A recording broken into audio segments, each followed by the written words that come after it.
이 영상은 호주 멜번 영락교회 그레이스 캠 목사의 2024년 2월 11일 성찬 주일 예배 설교를 녹화한 것입니다. 성찬 예식에 꼭 참여해야 하는 이유라는 제목으로 말씀을 전하겠습니다. 큰 은혜가 되시길 바랍니다. 사랑하는 영락가족 여러분, 오늘 우리는 성찬 주일을 맞이하여 우리 믿음의 근본을 되새기고 우리의 삶에 이를 적용하기 위하여 성찬에 관한 귀한 말씀을 함께 나누어 보고자 합니다. 하나님께서는 우리에게 매일 음식을 주셔서 돌보시고 기르십니다. 그럼에도 불구하고 우리는 종종 일상생활 속에서의 음식의 중요성에 대해 잊어버리곤 합니다. 그래서 일용할 양식이 얼마나 큰 은혜인지 우리는 기억해야 합니다. 우리가 날마다 받은 음식에 대해서 감사를 표현하는 시간이 되어야 합니다. 신명기 8장 3절은 이렇게 선포하고 있습니다. 사람이 먹는 것으로만 사는 것이 아니라 주님의 입에서 나오는 모든 말씀으로 사느니라 하였습니다. 이 말씀에는 사람에게 영적인 음식의 중요성을 확실하게 알려주는 것입니다. 우리의 육신도 음식이 없이는 살 수 없듯이 우리의 영혼도 영의 음식이 필요하다는 것입니다. 여러분, 오늘 여기 모인 우리 모두는 주님께서 우리를 위해 십자가에서 곁들여 귀한 몸과 피를 우리에게 주셨기에 주님은 우리의 영원한 영의 음식, 생명의 양식이 되신다는 진리를 기억해야 하겠습니다. 그렇기 때문에 우리가 주님을 먹고 마시면, 즉 주님을 나의 구원자요 주인으로 받아들이면 영원한 생명을 얻게 되는 것입니다. 이 진리를 우리 주님께서 확실하게 선포해 주셨습니다. 나는 생명의 빵이다. 내게 오는 사람은 결단코 굶주리지 않을 것이며 나를 믿는 사람은 결코 목마르지 않을 것이다. 요한복음 6장 35절. 또 내가 너희에게 진리를 말한다. 너희가 인자의 살을 먹지 않고 또 그의 피를 마시지 않으면 너희 속에 생명이 없다. 나의 살을 먹고 나의 피를 마시는 사람은 생명을 얻으며 나도 그 사람을 마지막 날에 부활시킬 것이다.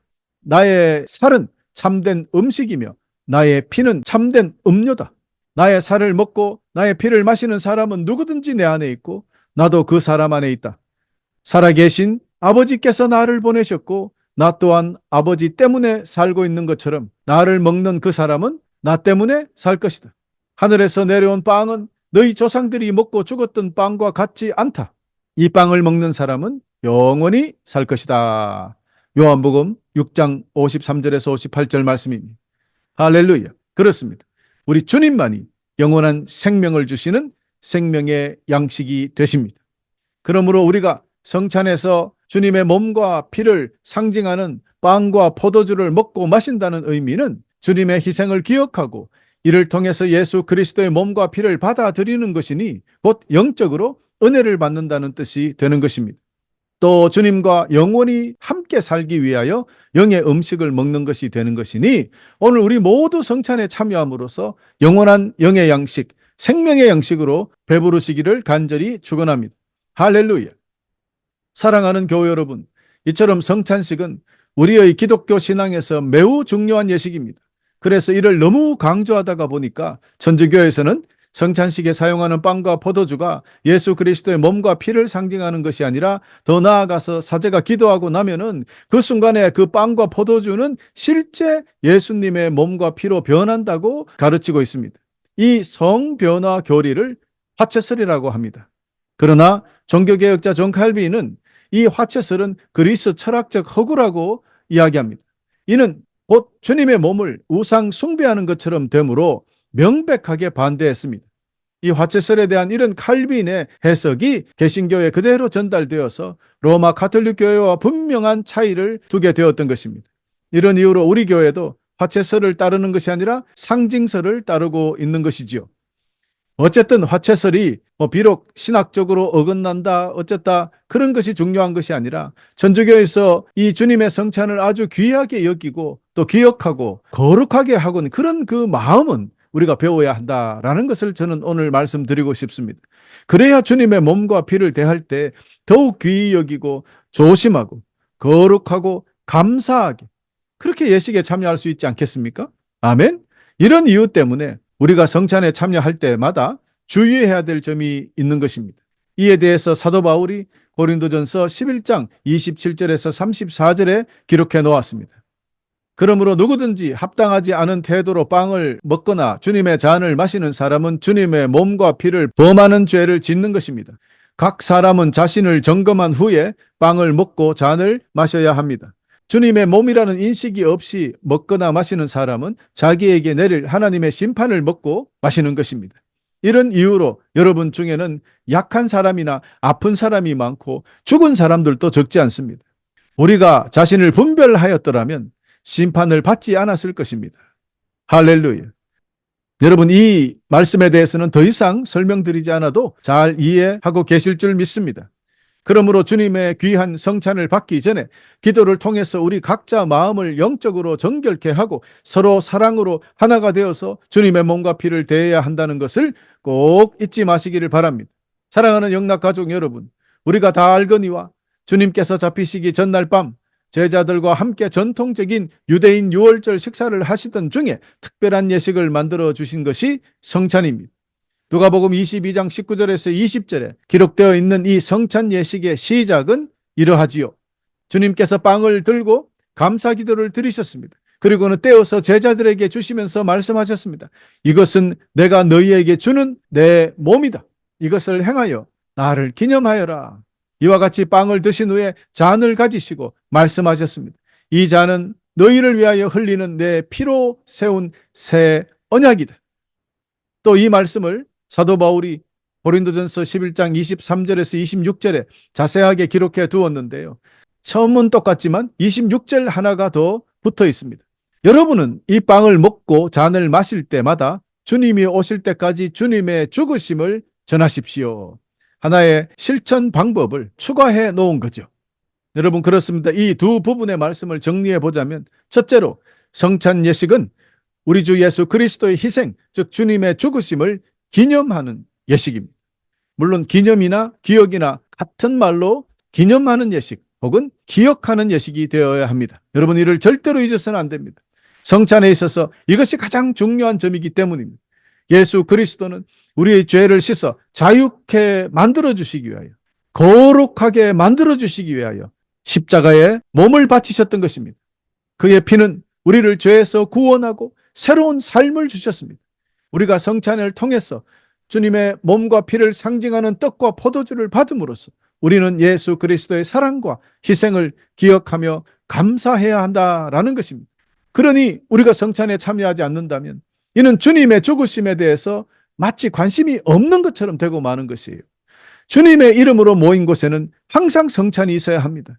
즉 항상 주님의 희생과 은혜와 사랑을 기억하고 감사하며 선포해야 한다는 것입니다. 아멘? 할렐루야. 둘째로 성찬 예식은 우리가 서로 하나로 연결되어 있음을 확인하는 예식입니다. 우리가 성찬을 받음으로 우리는 서로에게 힘을 얻으며 서로를 지지하고 서로 사랑하는 거룩한 공동체임을 선포하는 것이기 때문입니다.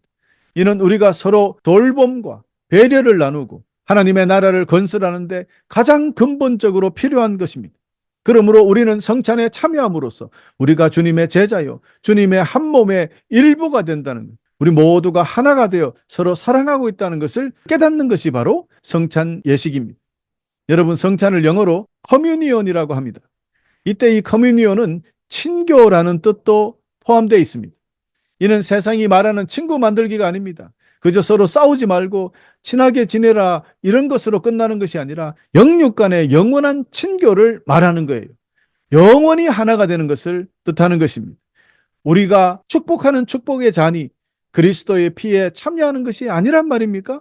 또 우리가 나누어 먹는 빵이 그리스도의 몸에 참여하는 것이 아니란 말입니까? 빵이 하나이기에 우리 모두가 하나의 빵을 먹는 것은 우리가 여럿이라도 모두 하나의 몸인 것입니다. 라고 고린도전서 10장 16절에서 17절이 분명하게 선포하고 있지 않습니까?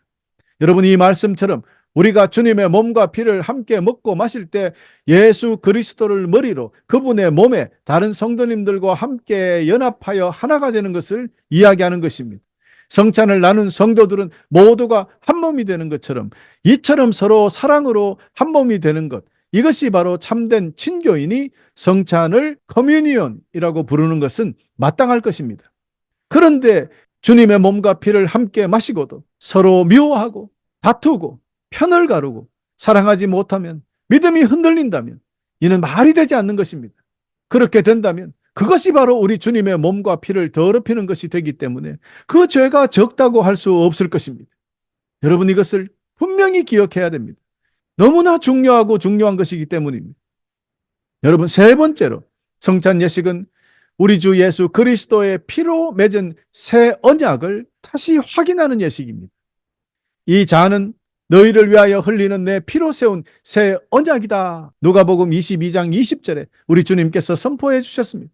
새 언약은 곧 새 생명을 말합니다. 죽음에서 그것도 영원한 생명으로 옮겨졌음을 약속하는 것입니다.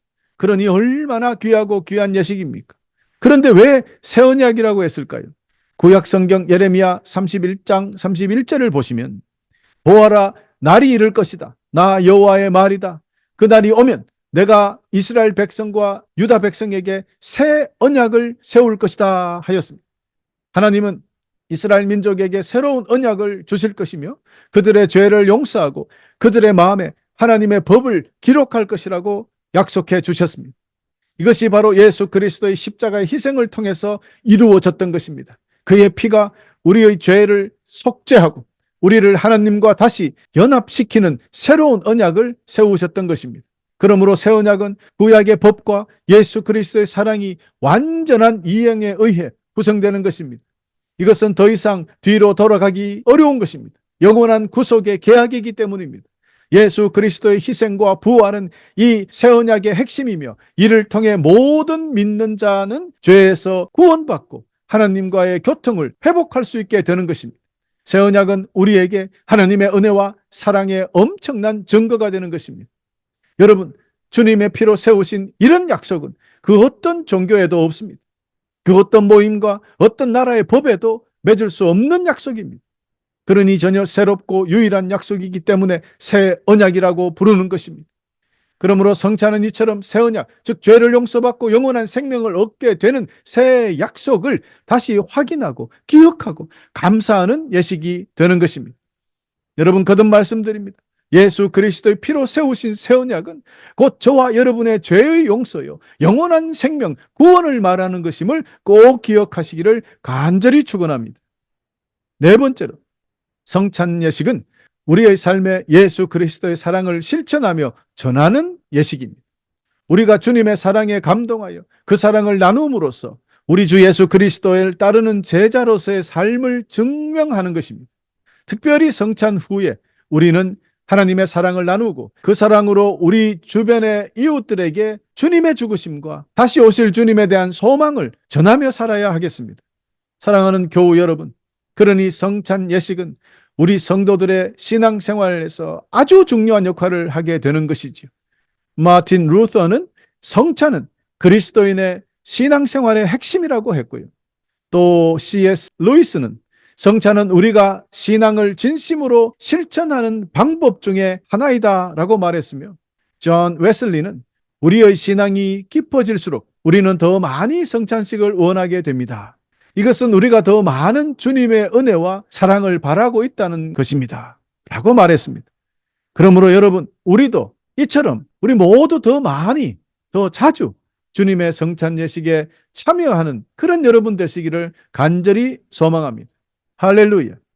이제 마지막으로 성찬을 대하면서 딱 두 가지만 부탁드리고자 합니다. 이 행동 강령입니다. 첫 번째는 날마다 변화하라는 것입니다. 즉 성화하라는 것이죠. 성찬을 먹고 마시면서도 우리의 삶이 더욱 거룩하게 바뀌지 아니하면 이것도 큰 문제입니다. 원래는 세상 사람들과 분명히 구별되는, 즉 거룩한 그런 성도님들이 되어야 하겠습니다. 날마다 점점 더 거룩해지는 성도, 성화되어가는 성도님들이 되어서 날마다 앞으로 나아가는 그런 여러분 되시기를 거듭 축원합니다. 둘째로, 행동하는 성도가 되라입니다. 이는 전도하라는 뜻입니다. 성찬을 받은 후에 우리가 꼭 해야 할 일이 바로 이것입니다. 이를 자꾸 잊어버리는데요. 이것을 잊어버리면 성찬에 완전히 참여하지 못한 결과가 되는 것입니다. 그러므로 성찬을 받은 우리가 꼭 해야 할 일이 바로 이것입니다. 우리를 위하여 죽으신 주님을 세상에 알려서 그들도 구원받을 수 있도록 전도하는 일입니다. 오늘부터 날마다 행동하는 성도가 되어서 앞으로 나아가시는 귀한 한 해가 되시기를 간절히 축원합니다. 끝으로 교우 여러분, 오늘 맞이하는 주님의 몸과 피 앞에서 다시 한번 주님의 거룩한 희생이 우리의 죄를 씻어 깨끗하게 되어서 거룩하신 하나님 앞에 나아가게 되었다는 것을 기억하고 감사하며 또 서로 사랑으로 한마음 한뜻이 되어서 주님의 성찬에 참여하시기를 간절히 축원합니다. 할렐루야.